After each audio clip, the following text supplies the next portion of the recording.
umuntu yovuga yuko vyari vyiza yuko haboneka itegeko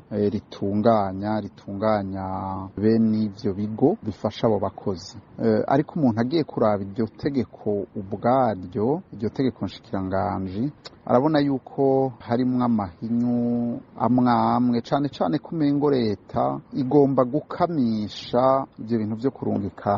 abakozi hanze. Umuntu avuze ko ishirahamwe ribanza kuriha amahera imiliyoni 100, kandi bakavuga izindi miliyoni 50 ngo zizofasha gushumbusha nk'abakozi bogira ingorane kubera iryo shirahamwe ryakoze, bica vyumvikana yuko iryo shirahamwe barihaye abadandaza bashiramwo uburyo burebure, ku buryo n'umukozi kugira ngo azoshobore gushika muri ico gihugu azoba yatanze amahera menshi. Nk'akarero baravuga yuko dosiye y'umukozi jana n'ibihumbi 100, no kuvuga ko ivyo bihumbi 100 bitazotangwa n'ishirahamwe n'umukozi azoba yaritanze, n'iryo shirahamwe yarihemvye. Ku muntu rero w'umushomeri ayo mahera nta hantu na hamwe ntivyokoroha ko yaronka ari wazokwirihira amatika, ari wazokwirihira ivy'amapasiporo n'ibindi. Mu bindi bihugu amashirahamwe nka bene yafasha abantu kurondera ubuzi, ni leta yonyene ishiramwe amafaranga, maze leta ikarondera abakozi bayo bavyize babizi, bagafasha abakozi kuva mu bushomeri. Ariko umuntu aravye ubu ibi bintu bizorinda gusabwa n'iryo shirahamwe ry'abikorera utwabo, bizogorana gose yuko bagira ikintu kinini bafashije, kuko bazofasha uwishoboye, umengo ntibazofasha umuntu ari mu bushomeri, ari mu bukene, umengo n'umuntu asanzwe afise uburyo azoba aje gushira imitahe muri ivyo vyo kuja gukora muri ivyo bindi bihugu, cane cane tuzi yuko ari ibikorwa bito